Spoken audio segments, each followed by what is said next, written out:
We live? Oh, yeah.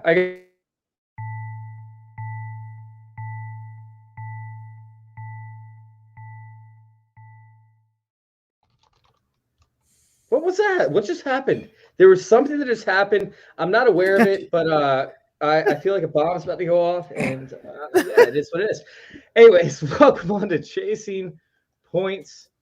Oh man, we got all sorts of fun stuff ready to rock and roll for you guys. We're just doing a recap on what happened for week two. We're live every other week. You can join Jordan, myself, and Thomas. Come check us out, Dynasty Happy Hours Chasing Points. So let's go ahead. Jordan, what's going on, man? How you doing? Introduce yourself. Where can we find you? Oh man, I'm fantastic here. So I'm Jordan. You can find me on Twitter at Santos L Halper 83. You can find me here every other week on DHH Chasing Points, and hopefully on our Start and Sit show that we'll be doing on Sunday mornings, as well as any content that I put up will be at fantasyintervention.com or on Twitter at joinourcircle_. Yeah, let's go. Let's go. Thomas, what's up, man? Where can we find What you? up? Oh man, I'm doing good. Just ready for the bomb to drop.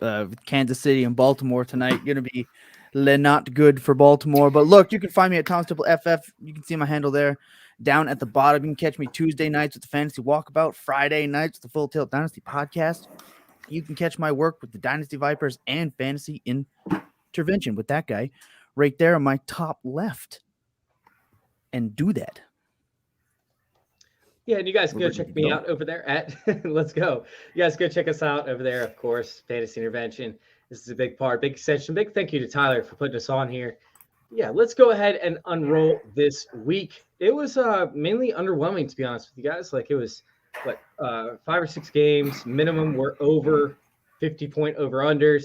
It did not equal out to that. The 1 o'clock games were extremely disappointing. We saw a ton of blowouts, ton of awkward scores. Like I'm sitting here looking at it. We got 25-6, 35-0, 17-11, 26. I mean, it was just Mm-hmm. ugly. Like it was ugly, We ugly, had a ugly, Indeed. ugly. we had a scoregami in the Cowboys and Chargers game.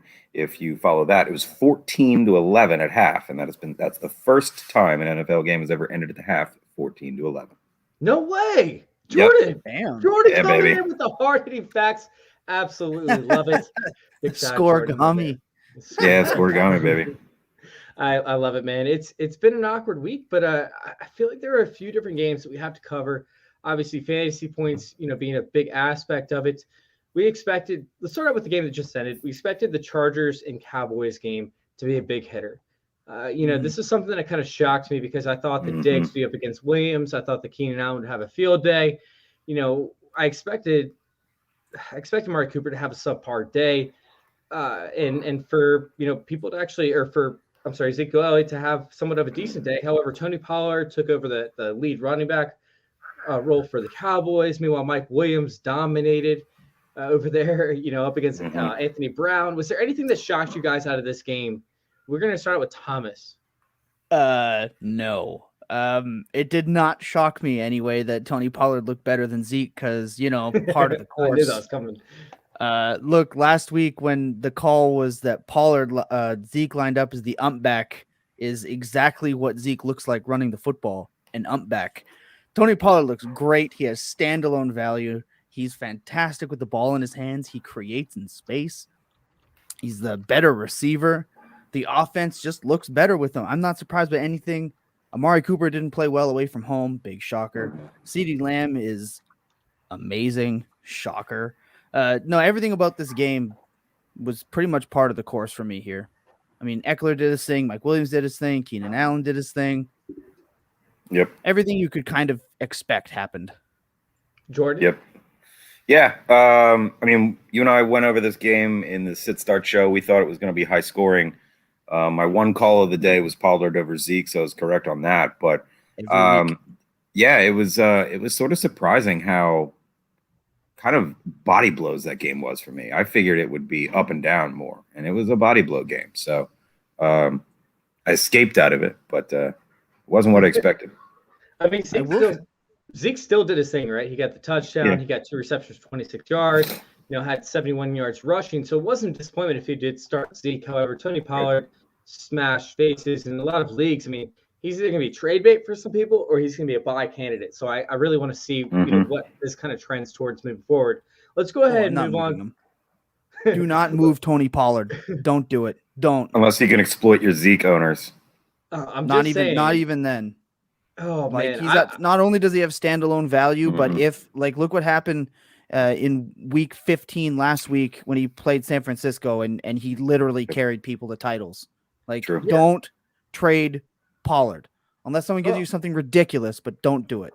Well, here's the deal with Pollard, right? Like, if you have Pollard, you don't know when to start him. There'll be some weeks where it's like, you don't want to start him. Some weeks where you do, but you'll always start run him into every this week. issue. So you can start him every week, Thomas. So let's move on to the game that was more of a blowout in the fourth quarter, where you have the Falcons and the Buccaneers. I mean, dude, everybody's catching touchdowns for the Buccaneers, including the defense. Mike Evans came back out, had 5 receptions for 75 yards, 2 touchdowns. Meanwhile, the Falcons, like, they were looking for opportunities to score, and they were just turning the ball over. Is Matt Ryan, although he went 35, 46, 300 yards, 2 touchdowns, is he bust at this point? Are we done with Matt Ryan? Is he even a 2-quarterback league type quarterback? What's going on? Talk to me.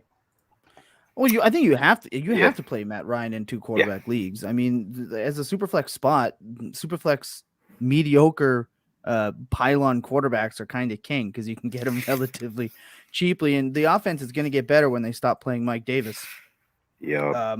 I wish they would learn that sooner rather than later. The picks were bad, but desperation, right? So 4 point passing touchdown league, Matt Ryan 16.3 was better than Dak's 7 point. So if you're worried about Matt Ryan, you should be just as worried about Dak, but we're not. So as Kyle Pitts get better, which Kyle Pitts, pretty darn good day, 5 of 6, 72 yards.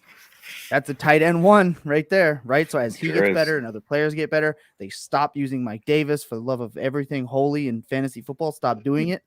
And they start using Patterson more. No, I'm not worried about Matt Ryan at his cost, where you got him. He's fine. If you're worried about him, be worried about Dak, right? That's how you got to look at it.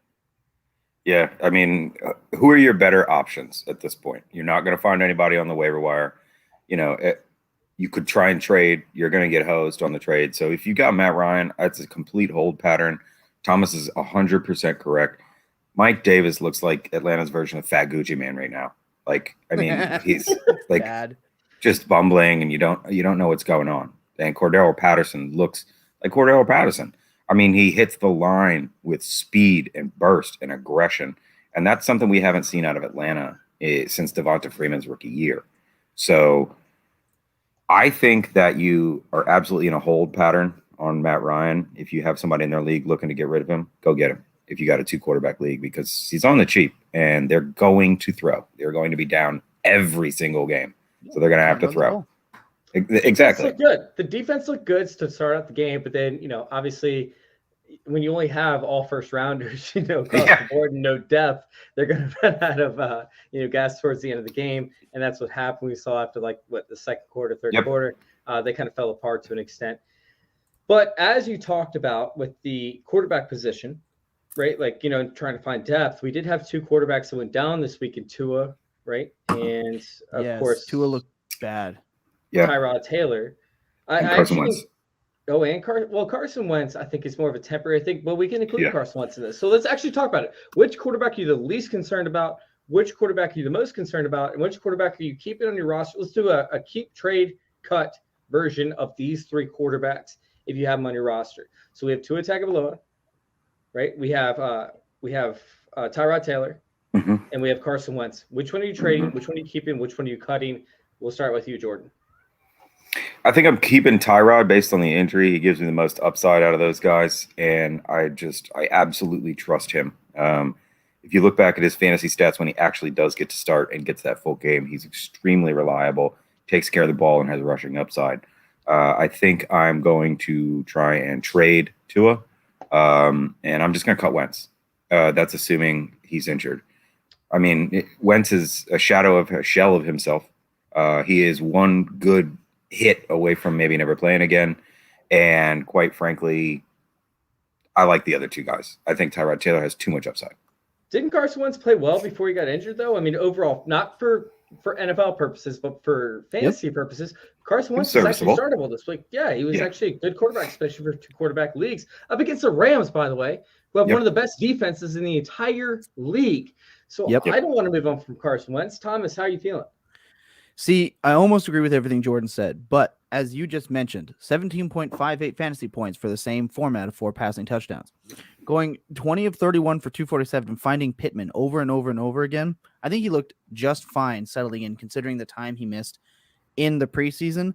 So I am trading Tua because that injury looked nasty. The x-rays apparently came back negative. They're going to do more scans tomorrow. So that's important to keep watch on. Jacoby Brissett looked bad. So be concerned about all the Dolphins fantasy options. Very concerned.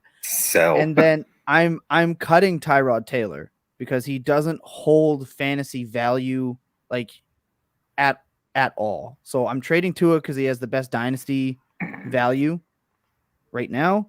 I am cutting Tyrod because there's no long term, and I'm just gonna bench Wentz because he's just fine in 2 quarterback leagues. Again, 17.58 points. Matthew Stafford had 17.22 in that same game. So quarterback is fickle. As much as he might have looked gross, just don't watch the game. Don't watch the game and just look at your fantasy team after, and you'll be happy. Jordan, your dad, right? He's in the medical industry. So from your dad's medical perspective, what does he think of Tua's injury? Rib injuries are very tricky. So as Thomas said, he went and got x-rays. They're negative. You won't be able to see a rib injury unless it's fractured or broken on an MRI. The problem is you get that injury torn and there's no healing or there's no kind of prevention or rehab for it. It's like a toe injury. He could have to wear a flak jacket. There is a possibility he punctured a lung. That doesn't always show up on an x-ray. So it depends. Rib injuries are very, very tricky. So we're going to have to wait and see on the MRI. So again, I think to Thomas's point, we hold there on Tua. All right, so let's go ahead and move on to something more positive. We'll talk about Christian McCaffrey. Is he still an RB1 after this week? I mean, nobody knows, right? Like this is just up in the air. Totally kidding. Let's move on to something else that's actually more relevant. DJ Moore. Christian McCaffrey. DJ Moore up against a very, very good Saints defense. 8 receptions, 79 yards, 1 touchdown. Who is the wide receiver to own in this offense outside of Christian McCaffrey? I know he's running back.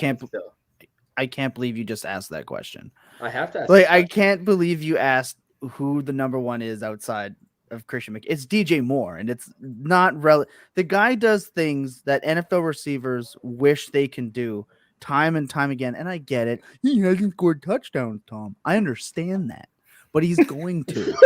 He's going to be that to you like that. Relax. I was told, and I'm not kidding.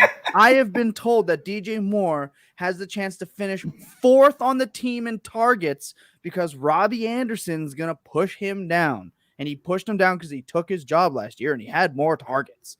DJ Moore's profile coming out of college was fantastic. He has back-to-back 1,000-yard seasons with dog water level quarterback play. And Sam Darnold, as much as everyone wants to take a giant dookie on him for his career with New York, looks just fine under Joe Brady's tutelage. So chill out, relax.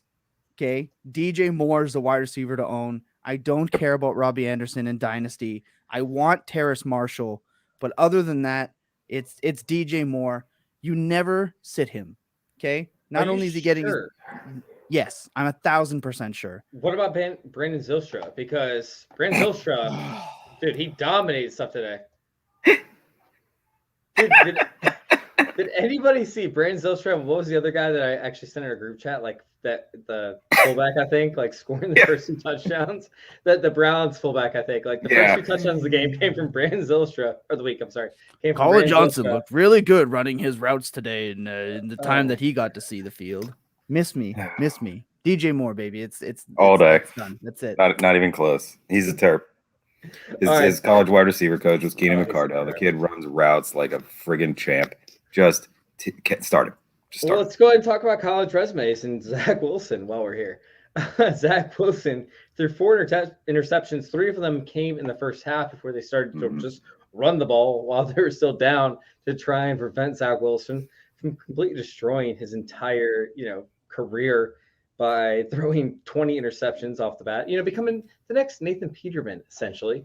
Like Bill that's where we Belichick were would have had going him to. seeing ghosts like Darnold, and it was over.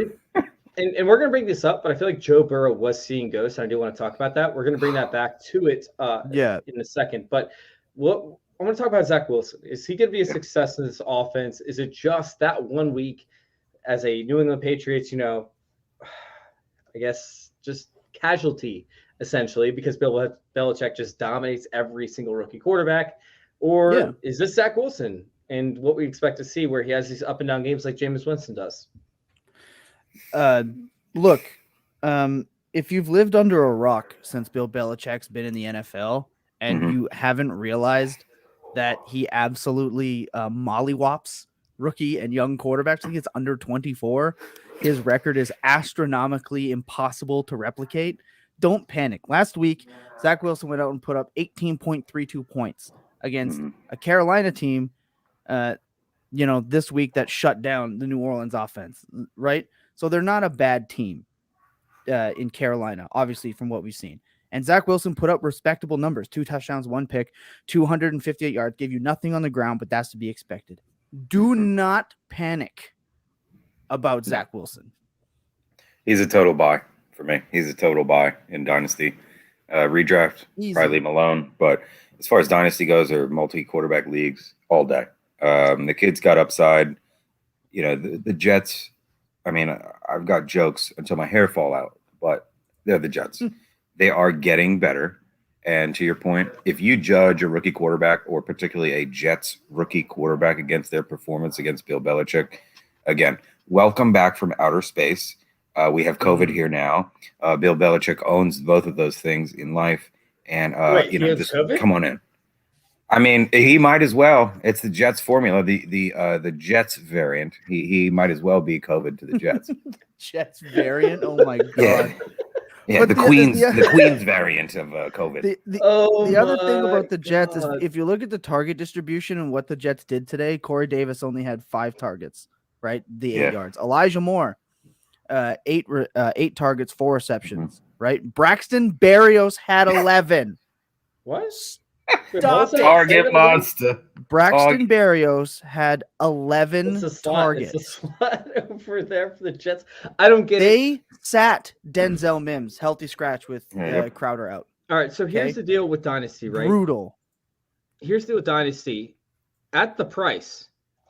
Sorry, I just had something come in my ear. That's what she said. All right, so as we sit there and we look at like Zach Wilson, right? And his price is super attainable. It is super attainable, and it's somebody that can actually win you a trophy. And that's my biggest thing with Zach Wilson is I keep on bringing this up. I'm like, this guy in Dynasty can end up winning you a trophy. This guy can win you a trophy. This guy can win you a trophy. And when you end up getting that, a bit, or that chance to win a trophy, right? You should go to trophysmack.com. There it is. Because trophysmack.com is the best place to get a trophy. If you guys have ever seen Shark Tank, right? Then all 5 sharks invested in this company. All 5, not just one, not just Mark Cuban. Mark Cuban headed it, but all 5 sharks invested in this company, trophysmack.com. And when you enter in promo code DHHRing, it's DHHRing. When you purchase a trophy or a belt and you put that ring in your cart, guess what? You get that ring for free, and that ring is a $60 ring. So go check it out. They've got endorsements, right, from Ian Hartitz, from everybody in the industry. They're like, dude, who made these belts? Who made these trophies? These things are sick. That's when you need to go to DHH, or you need to go to trophysmack.com, enter in promo code DHH, and capitalize on that investment. Dude, get your trophy with a ring included. Once again, trophysmack.com, use promo code DHHRing for a free $60 ring. Yeah, get that loser, that last place loser ring, something for free. Dude, we gotta recognize our losers as much as our winners. I guess so. I guess that could always work. They also have like loose prizes on there too. Their website is really, really sick. Go check it out. Trophysmack.com. It is cool. All right, so let's go ahead and move on to Joe Burrow, who we just brought up. Joe Burrow was atrocious in this matchup. The whole offense is atrocious. Can we talk about how they should have drafted Penei Sewell, over Jamar Chase, Should we just spend like the next hour talking about that?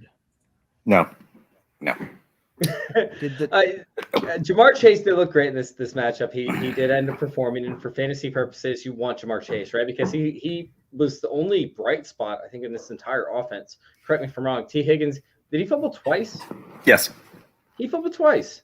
Like just not even hit, just sort of let go of the ball. Joe Mixon was atrocious. Like, he was not, holding his spot down. I mean, talk to me. Like, what do you guys think about this offense? Is that your dad? That is my father-in-law. Oh, cool. Thomas at all. Hi, Robert. What are we feeling about this Bengals team? Is Cliff Kingsbury? Is Taylor going to get fired? What's going to happen? What do y'all see from this offense moving forward? I do see him getting fired. Taylor? Yeah. If they can't give Burrow a chance, then he has no shot to be successful. I mean, that was my play of the day. Cincy getting 2 at the Bears. Bears aren't very good, but honestly, I knew I lost the bet as soon as Andy Dalton went out of the game. I was like, oh, shit, here we go. So it was ugly. But that was also maybe the ugliest game I've seen him play as a pro so far. So I'll throw out my outliers here. I'm going to keep riding with him. It is the Bears defense, right? And they're not pushovers. I know, like, they're not the same invincible defense, right, from years past, but they're still darn good, right? So it's not shocking to me that this game went south for them. This is one of those games where the box scores are probably not going to tell all of the stories. You're probably going to want to dive into the advanced statistics. But if you want to just break down, look, Mixon, 2 targets. That's not good. Chris Evans had 1. P. Ryan had 1. Not good. T. Higgins, 10. Boyd, 9. And Jamar Chase only had 4 targets. You have to script that guy more plays. Just script it. Figure it out. Doodle it on the sidelines. Use the NFL etch and sketch pad to figure out what you have to do. The guy had a breakout first week, and you're like, hey, coach, we're gonna get Jamar Chase the ball, and he just, no, I don't want to have a job next season, so we're just he worked really hard last week. Yeah, we like to use betas here on the Bengals, so we saw something good from Chase, so now we're not going to use them the rest of the year. We're really thriving for that 4th overall pick, so we can draft an offensive lineman like we should have this year. Well, speaking of betas, right? I mean, Calvin Ridley looked like beta tonight. Outside of because he's not a true alpha. You're correct. He's not a true alpha. Thank you so much, Thomas. How do y'all feel about Calvin Ridley? Let's go ahead and let it all out. Is he the next Juju Smith-Schuster? Obviously, Juju plays in the slot. Calvin Ridley's a field stretcher. But either way, they have roles. They're not alphas, right?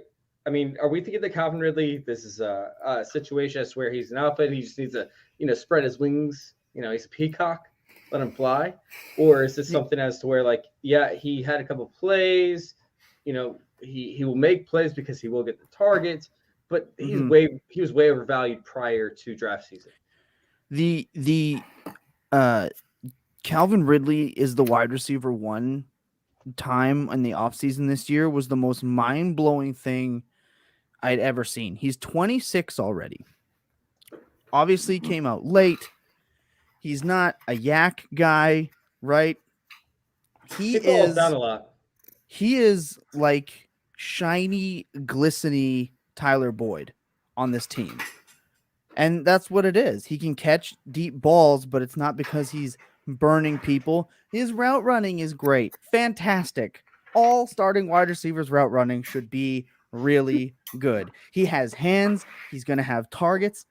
Fantastic. But he is not able to create like other wide receivers can that are younger and more sturdy. You're going to hate to admit it, but Calvin Ridley, wide receiver 15 season is likely upon us. So enjoy that. Yep. I like it. I agree with that 100%. It's a fun play to sit there and play Calvin Ridley, but he is way overvalued this season. He's an alpha beta. He's going to be steady, but he's not going like if I'm going against the manager that is playing Ridley, I'm not like, oh God, Calvin Ridley's gonna win the week. No, I'm not worried about it. Let's talk Sorry, about he's gonna somebody need that multiple should, touchdowns. let's talk about somebody that should give you panic attacks, right? That has Yeah. not performed over the first 2 weeks, and that's AJ Brown, right? AJ Brown's been double covered. Julio Jones is doing this thing. What the hell is happening over there with AJ Brown? I think it's game plan right now. I do. I mean, Tennessee just beat Seattle on the last second field goal in overtime. If you guys didn't see Should have it, been a safety. yep, should have. But Garbage call. I don't think that they have a clear script for their passing game yet. I don't think they know what they want to do. Last year was very clear. It was just feed those beasts, but it doesn't seem as clear this year through 2 games. I mean, AJ Brown's day would have been a lot different had he caught the big play, right? He had the drop. He still had 9 targets. 9 friggin' targets. Stay the course with AJ Brown. I know we all wanted to see him have yak yards like he had the last 2 seasons, which is like an unsustainable amount of yak yardage. He was Jamal Charles at wide receiver, just bigger, right? It was absolutely, he was disgusting. And his touchdowns to, he had 70, I think he had 71 receptions and 11 touchdowns last year. He obviously needs to have more opportunity to keep that flow going, but he still had 9 targets today. This is one of those players, and me and Tom Lee talk about this on the Fantasy Walkabout all the time. You need to be active in your leagues, checking in on how managers are doing and checking in and feeling out how they're feeling about those players. So if you're in Dynasty and you want to check out a feeler on how that AJ Brown manager is feeling right now, because he could be full on tilting about it, especially with how Derrick Henry took over that game while they were down, which is what they do. Go put out a few feeler offers for him and see what's floating around, because his time will come. But boy, did Julio look like Julio. Should have had a touchdown. That call was disgusting. It was gross, and it would have put Julio Jones up for one of the better fantasy games of his career. So he had 18.8 points today in standard PPR, six catches on 8 targets, 128 yards, and he missed out on 1 because of a horrific call. Yep. Easily could have been a top 5 wide receiver on the week. Let's talk about the top performing wide receiver. Oh, go ahead, Jordan. I was going to say, to your point about DJ Moore, Julio Jones is a player that went 3 seasons where he didn't catch touchdowns, but was still a receiver 1. So think about that when you think about DJ Moore. His target volume, volume was gross, though. That's what did it. Targets are king, right? Oh, absolutely. Opportunity. And yeah. Opportunities. All right, so let's go ahead and jump into a guy that got a ton of targets, we'll say that, and did not perform at a high-end level. We'll talk. You know what? No. I'm going to switch this up. I want to talk about a guy who audible. We're going to audible this, right? This is a player who actually helped the team win, and it was up against a tougher team that most people thought, was going to limit his upside, and they didn't expect much from it. With Henry Ruggs coming in with 5 receptions for 113 yards, 1 touchdown. Yeah. Do y'all want to talk about Ruggs at all? Yes, I do. I really do, because I don't have it in front of me right now, but I want to see how much of that was yak, because it was the thing with Henry Ruggs is that Alabama, he wasn't the go deep burner, right, that he got used for last year. He was the intermediate catches, the ends, the sharp outs where he got to turn and use his speed and create his own yards, kind of like what we've gotten used to with AJ Brown. But he had a big day today, and this is something that the managers that had been buying into Ruggs and holding on to him for everything they can, I wouldn't blame you for jumping ship, but I want to tell you why you shouldn't jump ship right now.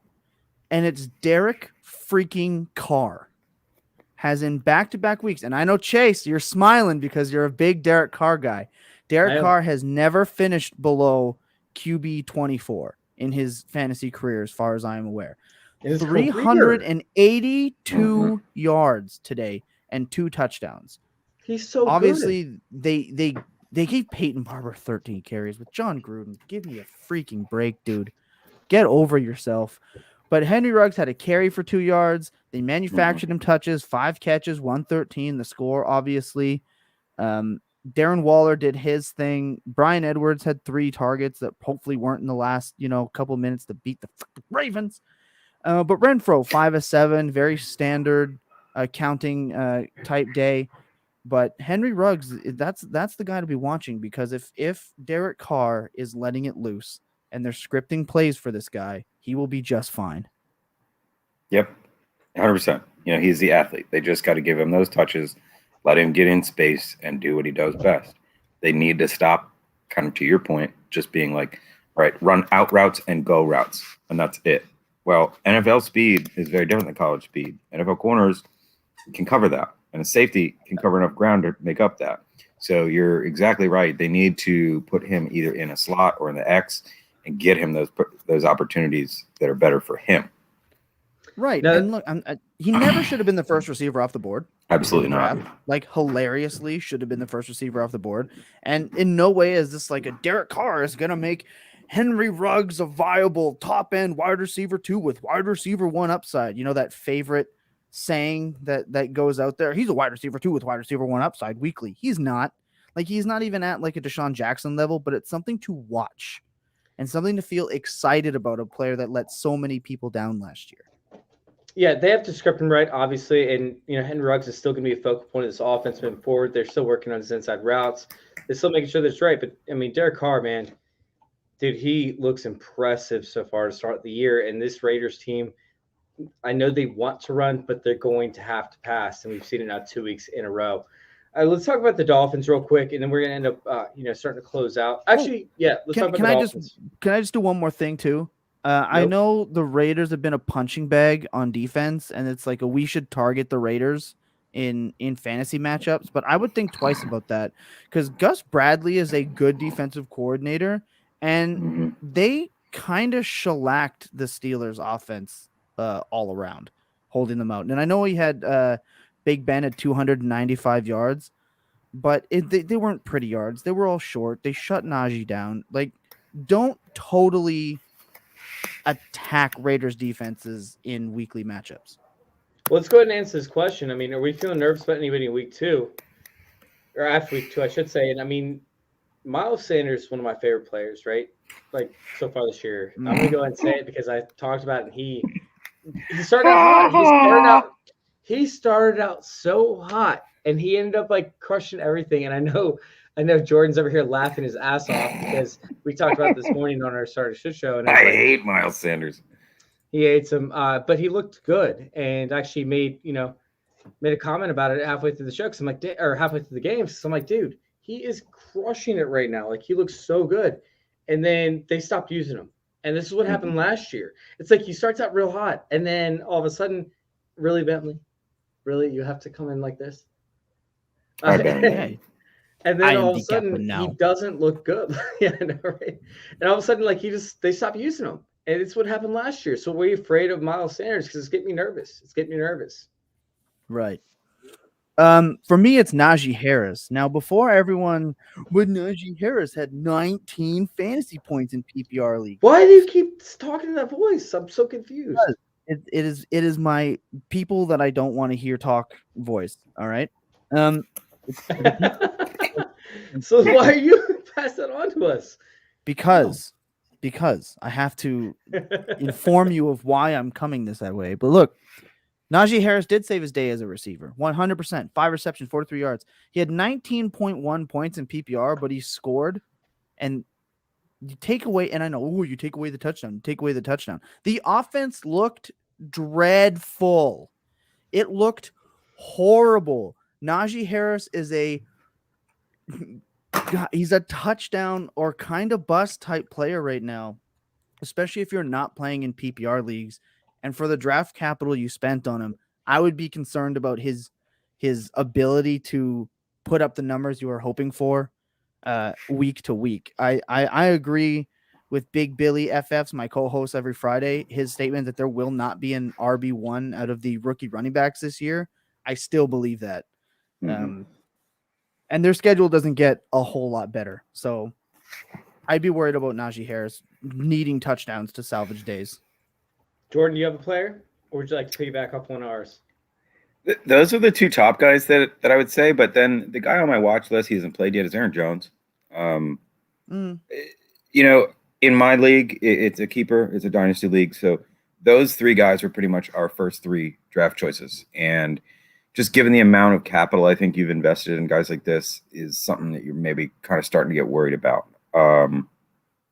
That's kind of my concern. Again, I'm throwing out everything I saw from Green Bay last week because it's an outlier. But Aaron Jones is kind of in that situation where I'm going to give some pause to think about. I really agree with the two guys you mentioned, and I really picked Jones just as an add-on player there because of his high draft stock. So Bentley's never been like this forward ever on the show. Like he's come on shows briefly, but he is really just. Oh God, don't let him see the corgi. Bentley, see the corgi? Oh yeah. Now he has a weird thing for corgis, but let's go ahead and close this show out on the. Let's finish on the Eagles. Like Jalen Hurts did not look good. He looked good on certain instances, right? Like Jalen Hurts actually crushed it. Are you holding a lamb? You're holding a lamb. It's Patrick, the Full Tilt Dynasty podcast HR alpaca. Actually, it's an alpaca. Okay, so no, but as we like look forward, right? Like, I mean, yeah, some of the ones went out of bounds. Like, you know, some of these passes were not great. I'm kind of nervous about Jalen Hurts moving forward. Like, you know, we thought that he was this stud, and then it turns out that the guy got pushed out of bounds. You know, it just was not there. So, with that being said, you know, is there a concern for the Eagles moving forward with Devonta Smith, Jalen Reagor, any one of these guys, or are you still on board with them for fantasy purposes? Grab Jalen Hurts and hold on to him tightly and be very wary of everyone else week to week. Yep, I'm with you. Right. I like Devonta Smith. I like both of the wide receivers as being serviceable. You just need to, again, temper your expectations around them. Reagor had the big play today. It's going to be, and it's going to be pick your poison between the two as far as that big play goes. Philly's not going to get you a bunch of those plays every week, probably one. So it's really pick your poison between the wide receivers. All right, so who do y'all have tonight? Is Marquise Brown going to be a play? You know, what's going to happen tonight? Nobody really knows. Wait, we got a Ravens fan. We got two Ravens fans. Oh, two Ravens fans, obviously. Yeah. Jordan Thomas. This game is going to be disgusting. Yes, it is. It's going to be not good. I've got bloodbath. 30. I have 37-13 for Kansas City. It's going to be gross and disgusting and horrific. If you're playing this slate DFS, avoid it. If you're relying on Lamar Jackson to win you the week this week, don't. They don't have Stanley, right? And their tackles were already horrific. Yep. Villanueva looked like absolute dog water, kind of like the one that Bentley drinks day in, day out. It looked horrendous. Lukewarm, tepid dog water. Yeah, he was so bad. They had 19 pressures from their tackle positions last week against Max freaking Crosby and Yannick Ngakoue. The Chiefs are going to absolutely wreck. Maybe if you have Andrews, you'll be fine, but just absolutely gross. Yeah, I think if Lamar gets it done, it's on the ground. Yeah. My dog is going nuts right now, and you know why? It's because I have not shown him yet the stats that are happening up there at fantasy points. Yeah. He's like, Chase, you have to look up fantasy points. And I'm like, I've been trying, but I can't because you're all over the keyboard, and I got a show to do. And he's like, dude, it's fantasy points. It's this important. I was wondering why you were on mute. No, he's yelling at me. It's like fantasy points. He's literally yelling at me fantasy points. And I know dogs can't talk normally, but this dog can. And he's saying fantasy points. All right. Have you guys ever seen fantasy points? Fantasypoints.com? That is the best site, right? When it comes to tools and resources to help you win, especially for like DFS. And oh my God, he just literally went to bed. He's like, hey, I'm done with you. I'm going to bed. You finally talked about it. Because it needs to be talked about. I'm done. My job is done. Bentley said, my job is done. I'm going to bed. You're now talking about fantasypoints.com. It is seriously like the site is one of the best sites in the world for DFS, for pretty much any kind of resources, including Dynasty as well. But if you enter in code 21 DHH10, so 21 DHH10, It'll actually get you 10% off the in-season DFS tools and resources. Go check it out. Go sign up for Fantasy Points. It's by far one of the best sites. 21 DHH10 for 10% off of the price. Go check it out, guys. Go sign up. And let's go ahead and close this episode out. Thomas, Where can we find you? We'll start out with you this time. So one more time, that's Thomas Simple FF on the Bird app out there in the ether. You can catch me Tuesday at the Full Tilt Dynasty podcast presents the Fantasy Walkabout. Then that's with Tom_Lee92 all the way in Australia. And Fridays, you can catch me with my mates, FF_RTDB. You know him from the Wednesday fantasy intervention show with Chase. And many arguments about Tony Pollard on the Bird app. And, of course, with Big Billy FF Friday at Full Tilt Dynasty podcast. And also, you can catch my stuff every time you see something pop out for fantasy intervention in the Dynasty Vipers. So check us out. Jordan? Yep, catch me on Twitter or in these streets on Twitter. It's at Santos L Halper 83 or my content over at join our circle _ or fantasyintervention.com. You can also catch me hopefully every week on this Fantasy Start Sit show we'll be doing Sunday mornings, and this lovely show we're going to do every even week of the NFL season. So thanks for tuning in tonight. Listen, I have so many different places y'all can find me, so I'm just going to leave it very, very simple. Otherwise, we'd be going until probably the game started, so we don't want to do that. We want to get you guys out of here. Go check me out over there on Twitter at FF_intervention. So many different things going on, and I posted it all in there. So, yeah, thank you guys for coming in. And Absolutely. Tyler, are you here? Are you here, Tyler? Because we're about ready to close this show out. We appreciate you guys for coming in. Thank you guys for chasing points with us, and we will see you in week 4.